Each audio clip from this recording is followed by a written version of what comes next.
Merhabalar, Agroege Tarım ile Bilinçli Tarım programına hoş geldiniz. Bugün Sakarya merkezdeyiz. Sakarya Toprak Analiz Laboratuvarı'nın sahibi Gülcan abla ile beraberiz. Gülcan Toprak. Abla öncelikle teşekkürler bizi Rica ağırladığın ederim. için. Hoş geldiniz. Hoş bulduk. Ayağınıza sağlık. Teşekkür ederiz. Öncelikle geçtiğimiz sezonla başlayalım.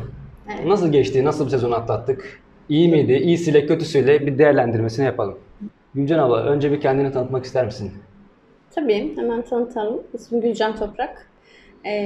Mesleğe burada 2012 yılından beri tarım danışmanlığı yaparak başladık. Son 3 yıldır da laboratuvar faaliyetlerimiz devam ediyor.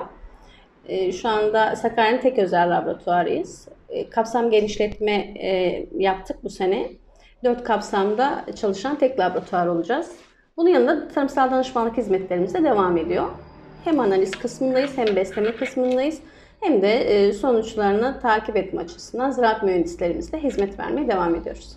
Çok güzel. Maşallah diyelim. Maşallah. Maşallah. Hepimize. Peki abla geçtiğimiz sezon iyisiyle kötüsüyle atlattık, sonuna geldik. Artık yeni Evet. sezona hazırlanıyoruz. Önceki sezonu değerlendirmek gerekirse nasıl bir sezon geçti? Bir söyleşi yapalım. Evet, biz genelde çoğunlukla fındık üreticisine danışmanlık yapıyoruz mesleğim gereği. Fındıkta da evet hasata geldik. Hasat yapıldı, artık harman oldu. Fındıklar tamamen bitti gibi bir şey. Yani rakımı yüksek yerlerde kaldı biraz. Çok güzel geçiyor. Danışmanlığımızı devam ettirdiğimiz bahçelerde bir istatistik yapma fırsatımız da oluyor hasata geldiği için. Sonuçlar çok güzel, memnuniyet yüksek. Tabii bu da bizi gururlandırıyor. Hamdolsun. Durmak yok, yola devam. Yola devam. Evet. Peki Agro Ege ürünleri kullandık abla sene boyunca. Evet, Bu üstten ürünler, gübrelemede. üstten gübreleme yaptık. Bu ürünler nasıl tekabül etti? Bir çiftçi tarafından geri dönüşler nasıl? Memnun musunuz? Seneye inşallah devam diyor muyuz? Şimdi şöyle, fındık üreticisine biraz üstten gübreleme yaptırmak zor. Çünkü araziler burada eğimli. Yani bir bağcı gibi, ayvacı gibi ya da sebzeci gibi o düz arazilerle çalışmadıkları için biraz daha zorlanıyorlar üstten gübrelemede.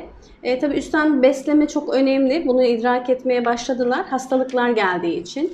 Hastalıklarla mücadele ederken hani ilaçlama yaparken gübreleme de yapalım diyerek biz bunu alıştırdık. Ve bunun faydasını da üreticiler görmeye başladı. Ve böyle devam edecek, evet. Bu beslemeyle işte analizler sonucu, yaprak analizi de yapıyoruz. Bu yaprak analizleri sonucunda eksik olanları tespit ediyoruz, ne yapmamız gerektiğine bakıyoruz vesaire derken yani yapraktan gübrelemeye, üstten gübrelemenin önemini üreticilerimiz yavaş yavaş kavradı. Bunun sonucunu da aldıkları için daha iyi bir sezon geçireceğiz inşallah. Hem üretici anlamında hem sizin anlamınızda hem bizim anlamımızda. Yani sizi tatmin etti mi bu sezon? Ya güzeldi. Güzeldi. Güzeldi. İnşallah Her bir dahaki şeye sezon rağmen, koronaya koronaya rağmen. insanlar biraz bahçelerine bakmaya mecbur kaldılar, öyle diyelim. Çünkü sokağa çıkma yasağı vardı. İnsanlar köylerinden çıkamadılar, evlerinden çıkamadılar. Bahçeleriyle ilgilendiler ve bunun karşılığını aldılar bence. Güzeldi. Fındıkta da iyi bir fiyat açıkladı devlet. Bence çok güzel bir sene geçirdik. Fındıkçılar adına. İnşallah seneye daha da güzel bir sezon İnşallah. geçiririz. İnşallah. Gülcan abla Sakarya bölgesinde özellikle fındık konusunda çok uzman bir isim. Bu bölgede ikamet eden çiftçilerimizi buraya bekliyoruz. Aynı zamanda kendisi yaprak ve toprak analizi de yapıyor. Herhangi bir sıkıntı olduğunda gelip kendileri de tanışabilirler, çaylarını içebilirler. Her zaman. Bir telefon kadar yakınlar, dertlerini anlatabilirler. Gülcan abla son olarak bu bölgedeki üreticilerimiz için bir öneriniz, yani şunu daha yapın, şunu yapın, daha iyi sonuç alacaksınız. Şu dönemde olsun, sezon içinde olsun. Ekleyeceğiniz başka bir şey var mı? Ben her zaman şunu söylüyorum. Önce toprağınızı tanıyarak başlayın. Bizimle çalışıp çalışmamanız önemli değil. Çünkü biz hani analiz yaptıktan sonra danışmanlık hizmetimize de devam ediyoruz. Besleme konusunda ürünlerimiz var. Güvendiğimiz, sonuç aldığımız ve sonuç alacağımızın emin olduğumuz ürünleri biz satıyoruz, veriyoruz üreticilerimize danışmanlığımız içerisinde. İster danışmanlığımız devam etsin, etmesin, bizimle çalışsınlar, çalışmasınlar hiç önemli değil. Muhakkak toprağını tanısınlar, toprağın neye ihtiyacı var ve ne istiyorsa bunu bilsinler. Buna göre bir program isteyip mühendislerinden, çalıştığı firmalardan bu program üzerinden giderlerse sonuç alacaklar.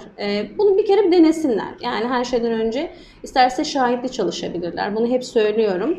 Bir denesinler, evet bir sene bir kayıp oluyor. Ama sonunda görecekler ki bilinçli yapılan her şey hem toprağının kazanmasına, yani toprağın ölmemesine, çoraklaşmamasına, hem de hasatının, ürününün daha kaliteli ve verimli olduğunu zaten kendileri tespit edecekler. Bence önce topraktan başlasınlar. Ana katman o, ana etken o. Yani ondan sonrası gerisi geliyor, inanın. Aynen öyle. Önce toprak, sonra bitki diyoruz. Evet, aynen öyle. Abla tekrar teşekkür ederiz Ben sana. teşekkür Bizi ederim. misafir ettin. Her Bilgi zaman, veriyor. her zaman bekliyorum. İnşallah bu işbirliğimiz devam eder. İnşallah. İlerleyen senelerde tekrar buraya gelmeye devam ederiz. Seneyi beklemeyin ya, haftaya burada olun. İnşallah. İnşallah. Açıklama kısmına teknik destek numaralarımızı bırakıyoruz. Üreticilerimiz arayıp ulaşabilirler. Çiftçimizin mutluluğu bizim gururumuzdur. Sağlıcakla kalın.